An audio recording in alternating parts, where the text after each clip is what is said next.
Hello there, everyone. My name is Dr. Tucker, and I will be giving you a quick overview of assistive technology.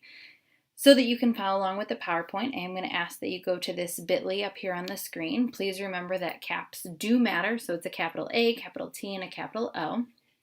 Again, my name is Dr. Tucker. My email is down underneath my name, and then please feel free to follow me on Twitter for any additional assistive technology information. So our roadmap for tonight, we're going to have a quick AT survey just to kind of see everyone's assistive technology knowledge so far. I'm going to talk generally about assistive technology, and then we're going to go into reading tools, writing tools, and fine motor supports. So if Dr. Bean wouldn't mind, if she could pause the video at this point in time, and if everyone could go to this bit.ly, again, caps do matter, and take a minute to fill out this survey. This is anonymous, so I will ask that you're honest. Just giving me some important information about, up to this point, what have you learned about assistive technology in your courses? And then it really will help us to make sure that we build your capacity if any more information is necessary. So we can pause the video now and then resume once everyone is finished. So what I've included here is an overview of assistive technology, and this particular video focuses on assistive technology for learning. Just to warm you guys up, so you can watch this video whenever you can, kind of when you're going back and reviewing this, but I really liked how this focuses on the variety of assistive technology that students can use to support their learning. So here, this is the legal definition of assistive technology, and what I want everyone to notice is that nowhere does it say that it needs to be electronic, that it needs to be expensive, or that it has a battery. So you can see that it really focuses on customized, modified, but the function of the tool to increase, maintain, or improve the functional capabilities of children with disabilities.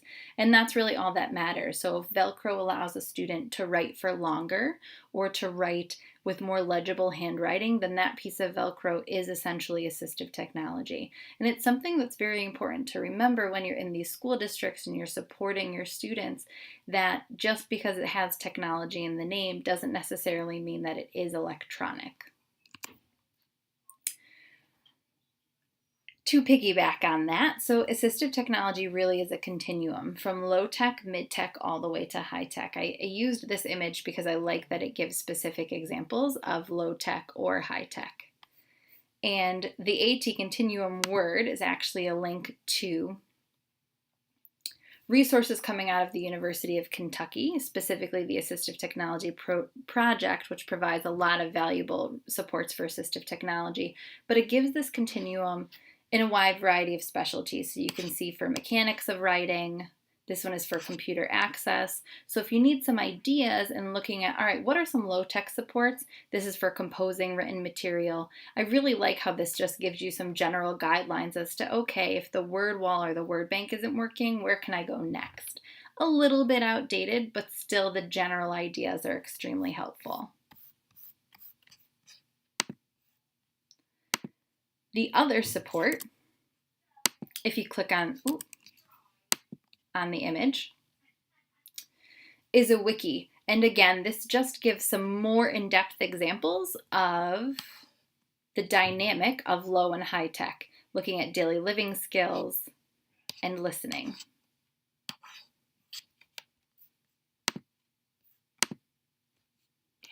So finally, we're going to segue now into reading tools. And assistive technology for reading can be classified into two separate areas, remediation and compensation. I use these images because I feel like it's the easiest way to kind of really remember the different concepts. So when you think of remediation, if you get into a car accident and you have a serious knee injury, you'll go to physical therapy to repair your knee and to give you the ability to walk again. And that's like remediation. So you're building a student's skills so that they could then read to access grade level material. But in the meantime, as you're building their skills or as you're strengthening your knee, you probably are given either a walker or crutches or a wheelchair in order to continue living your life. And that's what compensation tools are for. So as a student is in special ed and in the resource room getting practice on fluency, for example, they have compensatory tools so that they can continue to access the curriculum and their fluency doesn't prohibit that access. So those are the two different categories. So I'll investigate further on specific examples of those. So the general categories that we're going to go over today about reading compensation are text-to-speech, so listening to text, optical character recognition, which I'll talk a little bit more about that in a moment, color overlays, adapting material, and distraction reduction. So to give you a little bit of a background of how I'm going to approach things, so the supports that I'm going to talk about are a wide range, from Chrome extensions to iOS apps to websites. So we'll talk a little bit about which ones are available in what platforms and devices, but I tried to kind of scatter it for you so that depending on what school you're in, depending on what resources you have, you'll be able to take something from this presentation. So text-to-speech is providing a student the ability to listen to text. So often we have in classrooms where students have to research, they have to read articles, they have to read chapters in books. But now with the Chromebooks and the more use of technology, we often have students reading websites. So one of the best supports for text-to-speech is a Chrome extension called Read and Write for Google. What this toolbar allows you to do is to listen to any text on any website. So you can see here that I talked about that it's a free extension. So for free, students can listen to any text on any website as long as it's text. The paid version, which is approximately $100 a year for a student with a disability, has a wide variety of other options. So there's word prediction, there's active highlighters, which we'll talk about a little bit later. But it does allow you to have even more supports. But for basic and for free, any student can listen to any text. So it really opens up the realm of possibilities, even for struggling readers, so that they can listen to text. The other text-to-speech that I want to point out is speak selection. So on iOS devices, so either an iPad or an iPhone, Apple has really made it a point to make their platform so accessible for a variety of learners, not just individuals with disabilities. One of my favorite is Speak Selection and Speak Screen. So it's built in, so under Settings, General, and Accessibilities, you can activate Speak. So you can see on the picture on the slide, so that as you highlight text, you have the option to speak so that a student can listen to text. You can also do this with text messages. I know I was working with a student with dyslexia in high school, and when I showed him that option that he can listen to his text messages that his friends were sending him, he was almost mad that this option was always available to him and he didn't know about it. So it's something that's so valuable. They also have the Speak Screen option now that when you enable it, a 2-finger swipe down from the top of your screen will read the entire screen for you. I have to say that sometimes I set that up and I just listen to it as I'm driving, so it kind of creates more of like an audio version if I need to listen to an article or a website, which is really helpful. So sometimes what happens is I gave the example of reading a website, but more often than not, students need to read their textbooks, and they need to get them electronically so that they can listen to it. Bookshare is a service that provides electronic files and electronic versions of textbooks for students with disabilities. In addition to electronic versions, it also provides Braille or large print, depending on the student's need. There's also, this is a video too that describes Bookshare that you guys can watch it at your own discretion, but really Bookshare is an amazing resource for students with disabilities. Now, any student with a print disability qualifies for Bookshare, and if you go on their website, it does describe exactly what they mean by print disability. But these students who have difficulty accessing print traditionally would then qualify to be able to read their books online, be able to listen to them, or be able to listen to them through a variety of apps. So Read2Go is actually an iPad app that's through Bookshare, and that one will read Bookshare books. However, one of my favorite apps when teachers ask me, okay, I have a bunch of iPads, what app do I download? VoiceStream is one of the apps that I recommend. You do have to purchase it. However, it's well worth the money. So I have a screenshot of VoiceStream on the PowerPoint, and what it is, it's a text reader, but it does even more than just that. So you can see that you can also manipulate the text. So here I have a gray background with a like light white sentence highlight. So it does word by word highlighting, and you can change the colors based on the student preference. You can also enlarge the print, and you can focus it so that the student only sees one line at a time, 3 lines at a time, or the entire page. What I've also linked to you here in this Reading Bookshare Books one is it just links to Bookshare's website for you, and it talks about, okay, how do I listen to Bookshare? And so you can also read it on their website if you're a student, and it gives you some other options.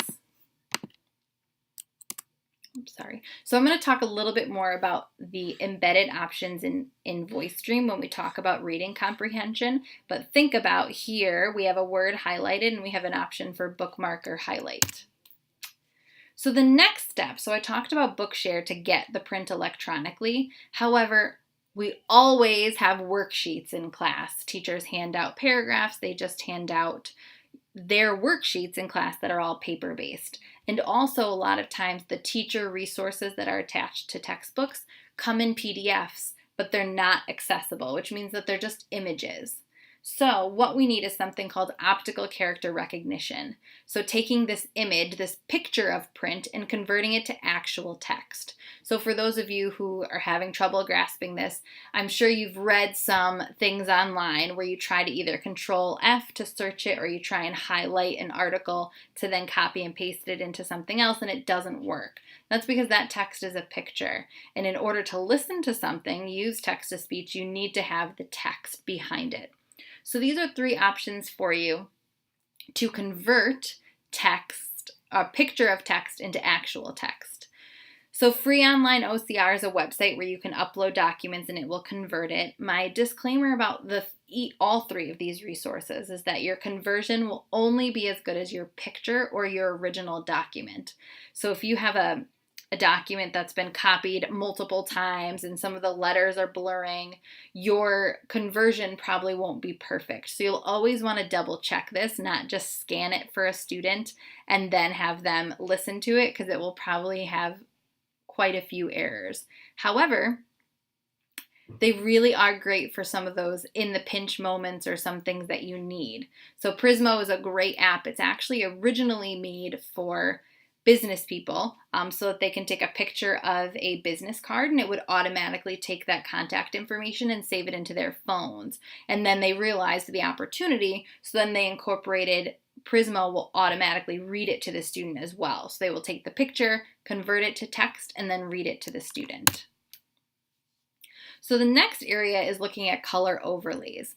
And so often in our pre-K, our kindergarten, our 1st and 2nd grade classes, we have those reading guiders, those low-tech reading guiders, which are so nice and kids love. It's almost just like that motivation of having a different color on their paper. And then it really seems to kind of disappear in our upper elementary classes, but it can be so vital for a student. There's actually quite a bit of research on how different color overlays can really help students who maybe have some print distortions, who see print as waving or blurring or jumping off the line. Adding a different layer of color can really help to improve their reading of text. So Visor is a free Chrome extension that will add color overlay to websites, so it's system-wide, so that any website the student goes on can change the color. And maybe just giving that as an option for your whole class, so that just like the reading guiders in 1st grade, any student can use it, but for the students who need it, it doesn't seem that different. And a lot of students like customizing their colors. You can do blue, you can do red, you can do green, and it's just a nice way to kind of add some fun and some motivation. The other option that I haven't had a student really draw to, but I've heard that it can be successful, is an extension called Beeline. What this does is it gives a color gradient to make reading faster. So it gives you, in addition to the text, you have a color guide. So the text will start red, it will fade to purple, and then go to blue. So it's supposed to help tracking, so going from one line to the other, so it's not just all black, and help with fluency. So you can see that the icon has the gradient from blue to red, and it does change the fonts with the blue to red. So also we're looking at adapting material, and I have to say that Rewordify, which I'm going to show you guys, is one of my most favorite supports for students to adapt material and to make it more student friendly. Oops. So we're going to go into Rewordify. And what I want to show you is I'm going to look up the Alien in Sedition Acts. And I'm going to take just some text from the Alien in Sedition Acts. I'm going to copy it, and I'm going to paste it into Rewordify. So when I click Rewordify, you can see here that they've taken, I have yellow highlighted portions. As I hover my mouse over it, I have the word alien. So they've replaced alien with person from another country or form of life from another planet. So what it does is it makes text more friendly. So they replace more difficult words with synonyms or easier words. So person, they've replaced the word citizen with person. This really has a lot of power to support students with disabilities. What I can also do is click on a word and it will give me the definition. So strengthened, I have national there.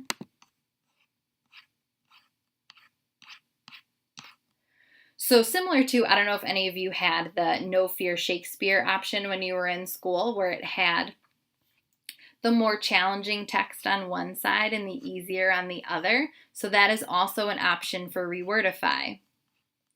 So you have what we saw, the easier words, and you can hover over with the more difficult word. The other option, so you have the difficult words, and as you hover, you get the definition. Inline style, so you have both, and then the No Fear Shakespeare, as I like to call it. But in addition to providing more options to make the text more user-friendly, we also want the students to learn the vocabulary. You just don't want it impacting their ability to read and understand the material. So what I like is they have supports to go along with it. So you can have a matching sheet, a word bank quiz. So the students learn the vocabulary, but it's not impeding their access to the curriculum. And that's what I really love about this website, Rewordify, is that it can be extremely helpful to make some supports as you're co-teaching or as you're working with your regular education counterparts to really make sure that things are accessible for our students with disabilities. So finally, the other option is TLDR. For those of you who aren't familiar, too long, didn't read. So what this Chrome extension does is it will auto-summarize, so it will reduce the amount of reading. So what I want to caution you is that they really use an algorithm. So thinking about, for example, the first sentence of a paragraph gives the topic, the last summarizes. So everything in between is not important, so we'll take that out. So you always want to make sure if you use this for a student to summarize an article that the actual core content that they're supposed to be learning is still existing in there. So that's really important to provide a funny anecdote. In one of the intro classes that I teach on assistive technology, where we go through in depth most of these things, the final student project is to use assistive technology to, teach a lesson or do a fun project. And I had a student use an auto-summarize on a poem. And so that's an example of text that an auto-summary tool wouldn't work because there's actually embedded rhyme patterns in a poem. So if you take part of it out, the meaning is gone and the whole syntax of the poem is gone. So just be aware of what you're using the auto-summarize on, even though it can be a great tool. So finally, what I think is very important is looking at distraction reduction. Oh, sorry, not finally, there's one more.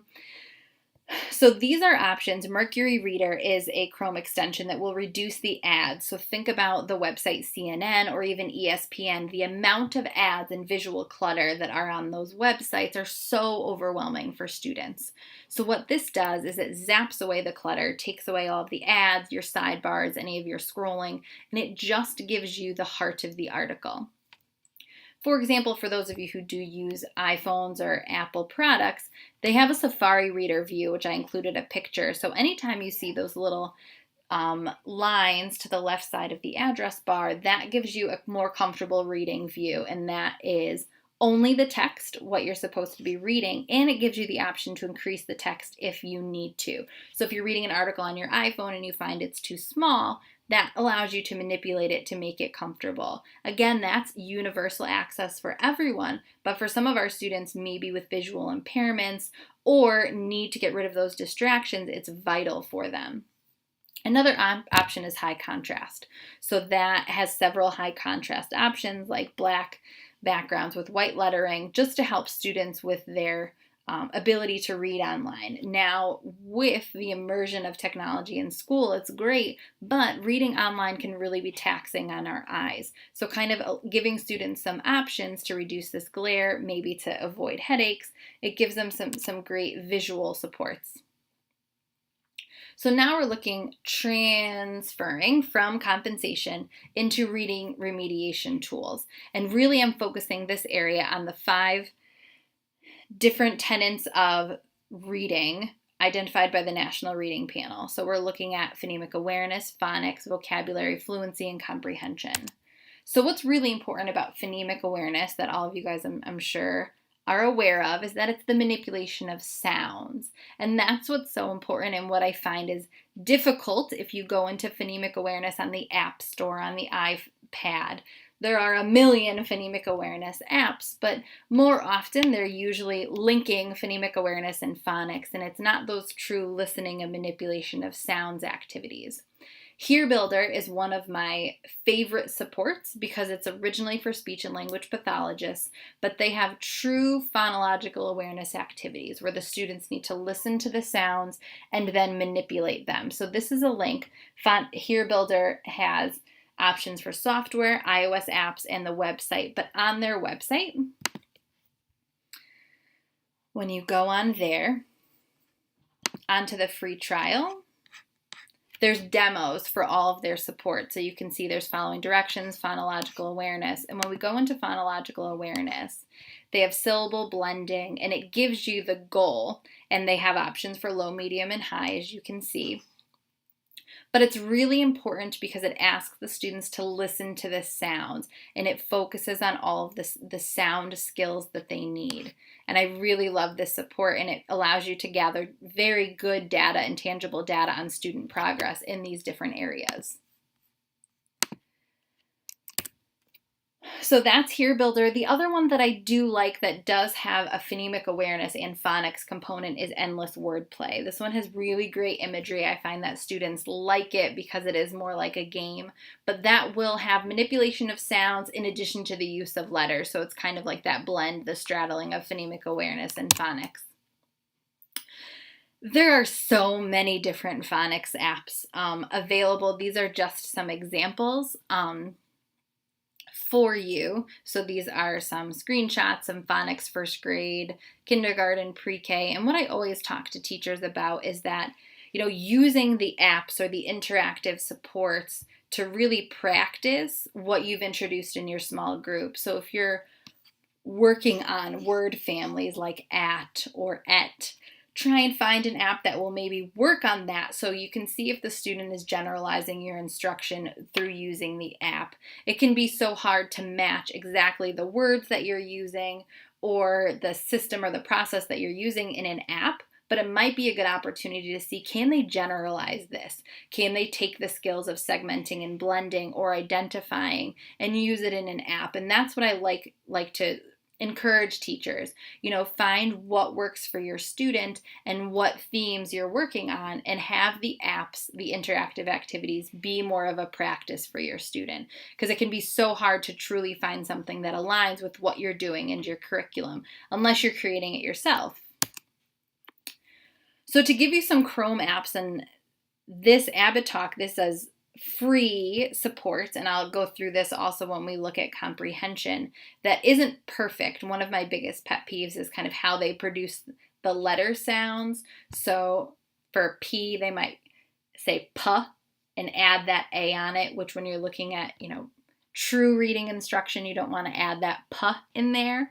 However, I find that students love these apps, especially on the smartboard, because they can get up and they can manipulate. And this can be a great jumping point for you to say, wow, my students loved that matching activity or identifying letter sounds using the smartboard. Now I'm going to create an individualized activity that's really supporting exactly what we're learning in class. So these Chrome apps can really help you to explore the use of your smartboard if you have it in the classroom, to say, okay, how do they work with this feedback, and how do they work kind of moving letters to and from different areas? Let's see if this will work for me. Just to give you an example of what I'm talking about.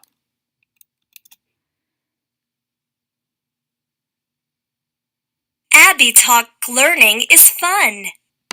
So once I go to start here, so you can see they have a wide variety of short vowel families. Ab, ab.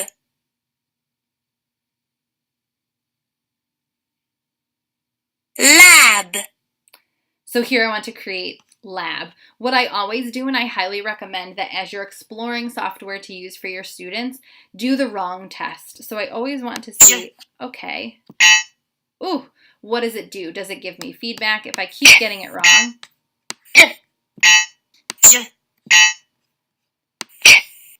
So this one is going to constantly let me get it wrong. I can ask for a hint. Oh, ab, lab. Great. Oh, ab, lab. So you can see how some of the letter sounds are a little distorted, but it can be really meaningful, and students really do. Some students love this support. And the fact that it's free, and I do find, again, it can be a great support to use on a smartboard. So also looking at vocabulary. I talked about when teachers ask me what apps they should download on their iPads. I always recommend VoiceStream and Bitsboard. So this is a picture of Bitsboard. Bitsboard is a free app. It also has a premium version that gathers more data and allows you to customize it more. But there are a wide variety of games that you can play with content. So imagine Bitsboard as visual flashcards. So you can input information. So you can see there's a picture of a cat, and the word assigned is cat. So the student has to build the word cat. There's matching activities. There's, here you can see there's spelling. So you have the word identification, so you have the picture and you have to pick what that is. And it allows you to customize, so you can do sight words, you can do people in your building.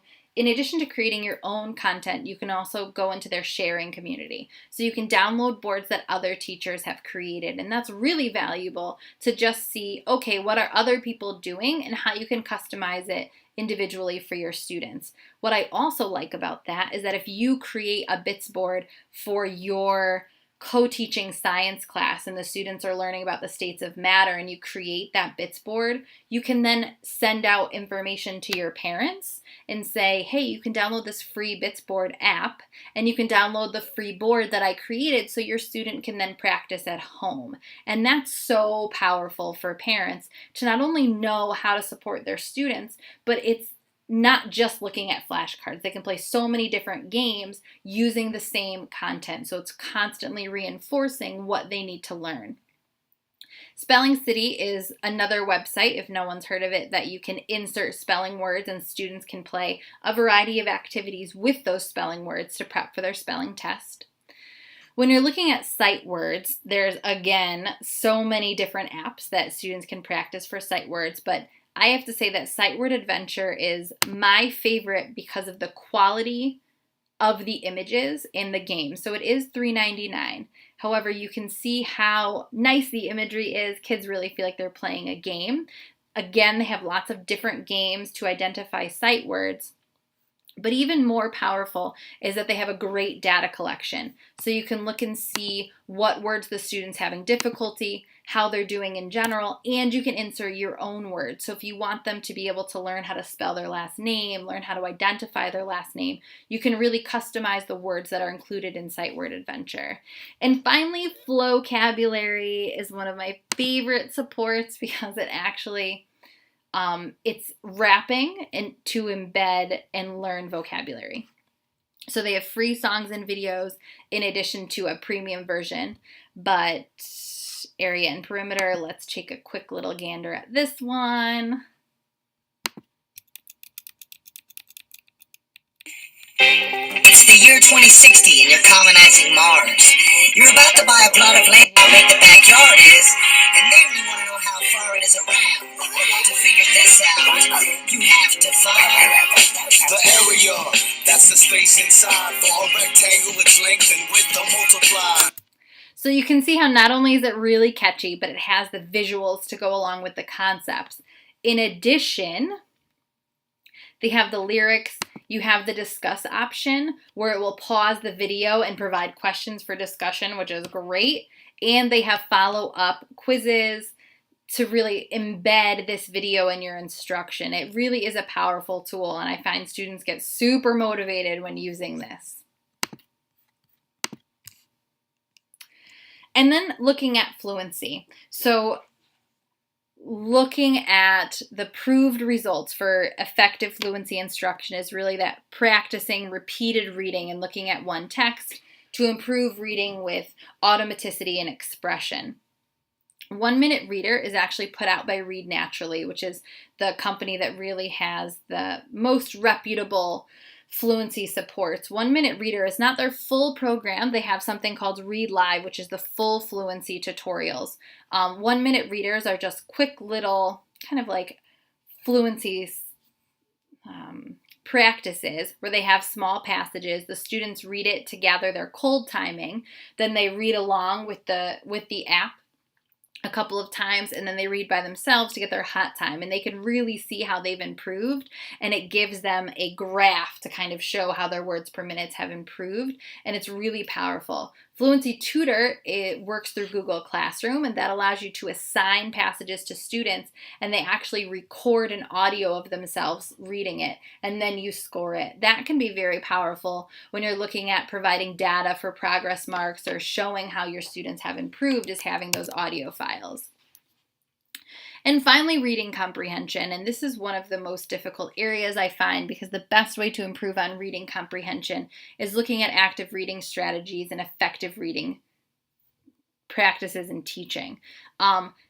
Again, as I talked about with phonics, it's finding some apps that can help your students generalize what you're teaching them in the special education classroom. So what tools are you teaching them, and how can they then apply it using these apps? This Inference Ace main idea, I like this suite of apps because it gives short passages for them and it's multiple choice. What I don't like is it doesn't read it out loud to them. So it's not accessible, where if you have a student with a learning disability who can't decode it, in addition to needs to practice learning it, it can be a little bit more challenging. But thinking about active reading strategies. So as we talked about with Voice Dream, which is the app where students can listen to their text, Voice Dream has the option for them to highlight important information. Read and Write for Google, which I talked about in that text-to-speech portion as well, also allows students to highlight information. They actually have a variety of different highlighting colors so that students can highlight maybe what they have a question about, what they are, the main idea and the supporting details, and it has something called an extraction tool where they can take out the highlights and it will dump them into a Google Doc for them instead of just leaving the highlights for God knows what. I'm sure we've all been there where we've highlighted a chapter of our reading and then who knows what those highlights do. These reading tools allow you to then extract those highlights and do something meaningful with that content. And just like the Abbott Talk examples, these comprehension builders can be used on the smartboard, or there's an iOS app as well. looking at these modified resources, so for students who have difficulty accessing grade level curriculum, what you can also do is find some modified supports. So these are different websites that will allow you to modify curriculum. So for example, I'm sure most of you have heard of Newsella and are hopefully using it in your classrooms. So that's a current event website that allows you to have students read the same article at 4 different lexile levels. So it does modify the content or the words, but the content remains the same. So there are quizzes that go along, and the quizzes are modified based on the lexile level. Tween Tribune is the same thing. It's kind of like Pepsi and Coke. It's put out by the Smithsonian, but it's the same concept. ReadWorks is an amazing support. If you haven't heard of it, please go and look into it.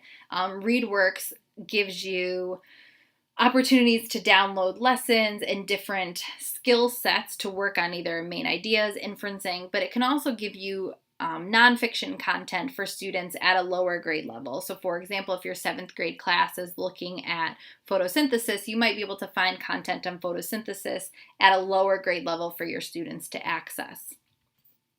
Tar Heel Readers this is this picture here, Tar Heel Readers. They're accessible books that some students have created, but you can also create, and there's a lot of content on there that is really highly motivating. So maybe for some of our low readers but want to read a book about Justin Bieber, there's simple books about Justin Bieber on there. And Tumble Books is interactive ebooks for kids. It is a paid service, but you can access it through a variety of libraries as well. So now we're going to segue into the writing portion. And how I've broken this up is looking at the different stages of the writing process. So pre-writing, drafting, editing, revising, and publishing. So first, for pre-writing, we know the value of graphic organizers. But one of the difficulty with these visual graphic organizers is that they don't have lines and there's not enough space. So especially for some of our kiddos with some writing difficulty, that can add a whole new layer of challenge for them. So that's why electronic graphic organizers can be so valuable, because students can type in them, they can dictate into them. There's a lot more flexibility in terms of inputting their content if they have difficulty with handwriting. So these are links to a variety of websites. However, this first link is to graphic organizers, and this is from the website. It's a UDL toolkit. And this is a whole bunch of free graphic organizers for you to access, explore, and look at. UDL Toolkit is one of my favorite wikis, so I highly recommend you keep that in the back of your mind. And these other ones are just great free pre-writing supports. So looking at word banks. So in our teaching practice, we will constantly, a lot of times give students a list of words to really remind them of what they're writing about, to give them those key words. So these supports, Clicker specifically, is a very supported writing software, and it does just that. So it can provide options for students to choose from word banks in order to draft sentences. Clicker also can be accessed via switches. So if you have students who cannot access a computer using a mouse or a keyboard, they can access Clicker using a switch. So it will scan through their options, and it really allows some students with more complex disabilities to feel what it's like to write and to have written expression. Clicker is available in iOS apps, Chrome apps, and it's also in a software. They've really done a good job of streamlining their software and their apps to really support students. To give you an example, Clicker sentences, what I really like is I find that whenever I'm in classes, more often than not, the protocol is that a student will dictate a sentence to a paraprofessional. The paraprofessional will write that sentence on a whiteboard, and then the student copies it. So although it's the student's words, in that copying exercise, besides working on their handwriting, there's not really much academic rigor there. And what Clicker Sentences provides is the option for now the student to have to arrange the words that they've created back into a context, a syntactically appropriate sentence. So if the paraprofessional, instead of writing it on the whiteboard, imports it into this app, now the students can create their sentence independently using this app. So it really provides more independence and some more meaning. So now the students have to understand the components of a sentence and make it make sense. Okay, so now looking at drafting again, so that's the most supported, is looking at that sentence structure and the word prediction. And now we're looking at word prediction. So one of the most popular is co-writer, and all of these have something called flexible spelling. So in my example here, we look at giraffe, and they're really focusing on the sounds rather than the letters. And I have to say that the iOS built-in word prediction has also had some flexible spelling advances. Previously, about like 2 years ago, iOS phones, if you started with an F or a J, they only focused on F or J words. And now they're really looking at not only the sounds of the letters that you're incorporating, but what do you usually write about? And so I have to say that word prediction in iOS, as I'm sure a lot of you use in text messages, really learns your writing style. So the power and the value of word prediction has really increased even in the last year. So it's so powerful. What co-writer also allows a student to do is add something called a topic dictionary. So for example, I always use Harry Potter. So if I'm reading the book Harry Potter, if I just use normal Chrome, or normal co-writer, if I type in H, I'll probably get have, hat, some very general words. But if I turn on something called the topic dictionary, it takes all of the characters and all the information from Harry Potter. So now when I type in H, in addition to have or has, now I have Harry and I have Hermione and I have Hagrid.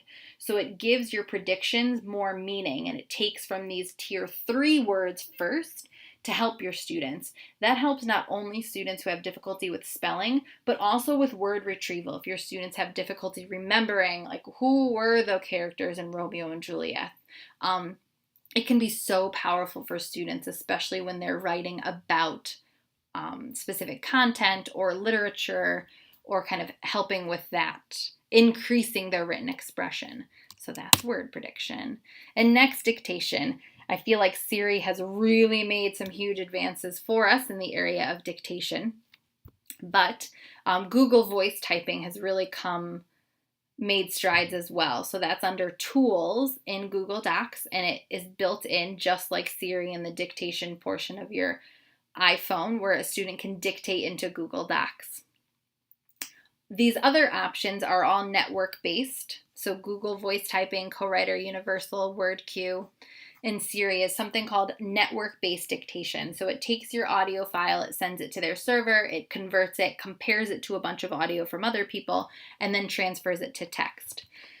Dragon Naturally Speaking, however, is local word dictation. So what it does is it learns from your actual voice. So if you have a student with more difficult intelligibility, Dragon Naturally Speaking might be a better option because it will learn their voice, it will learn their characteristics, unlike the other network-based ones, which are just comparing it to other people. So that's why Dragon Naturally Speaking is so powerful, is for some of our students, maybe with cerebral palsy or apraxia, it can actually be more beneficial for them to have a network standalone, because it will learn their voice. And finally, looking at editing and revising.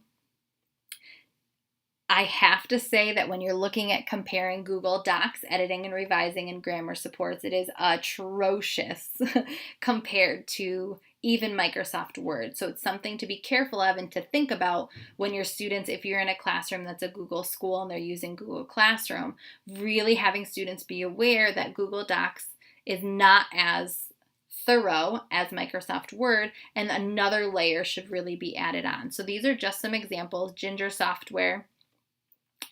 Paper Rater is one that I really like. White Smoke is a new app or software. It does need to be paid.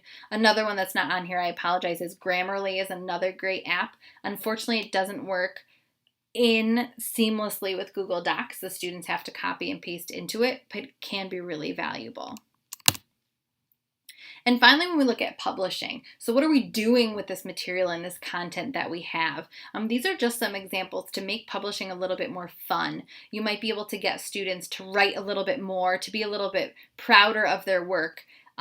So Make Believe Comics is where students can make comic strips based on their content. Maybe thinking of what can I have students do instead of writing that paper. Storyboard that is a great option. Storybird is a way where they can like make books and they can publish their books. And also thinking about, can they present their information in Google Slides? Can we think of other ways? Can they use PowerPoint? There's a lot of different creative ways for students to publish the information that they know that isn't always have to be composing a big narrative or a big paper. And finally, looking at fine motor support. So for students who have difficulty handwriting, Little Writer and Write My Name just kind of helps students. You can put in their name and it helps practice with letter formation and legibility. But when you do have students who have illegible handwriting, especially in the upper grades, two of my favorite supports are SnapType and Cami. SnapType is an app that allows students to take a picture of a website or a worksheet and type on it, and in the paid version, they can actually handwrite it as well. So it immediately makes any handout in a classroom so a student can write on it, type on it, they can dictate it on their iPad. It's such a great tool for a student to manipulate information. And Cami does the same thing but for Chrome. So if you have a PDF, like we talked about, an inaccessible PDF, a student can then type on that information or they can draw on it, they can highlight it. It really makes supports, whether it's paper-based or electronics, more versatile and manipulating. Students can manipulate it more. What I also find is that SnapType and Cami are a little bit easier to use for math. That's something that we really didn't talk about because I wanted to focus on reading and writing, but SnapType and Cami can be used to finish math examples. So if you have a student who can't really handwrite in math, SnapType and Cami can help with that difficulty. So that was a lot of content jammed into not a lot of time, so I appreciate everyone's patience. If you have any questions, please feel free to email me. Again, my email is tuckerl7. Please follow me on Twitter, TuckerLT. I kind of give all different supports. Please feel free to tweet me if you have any difficulty. And also, we have a hashtag. Follow SCSU AT for more great AT tips. We do some activities in our master's program for assistive technology using this hashtag. If you're interested in maybe pursuing a little bit more on assistive technology, please feel free to contact me. So yes, I hope you all have a great experience in student teaching, and I hope I helped. I hope you were able to take away at least 3 supports today, and you really feel a little bit more comfortable about integrating assistive technology into your classrooms. And I hope you have a great night.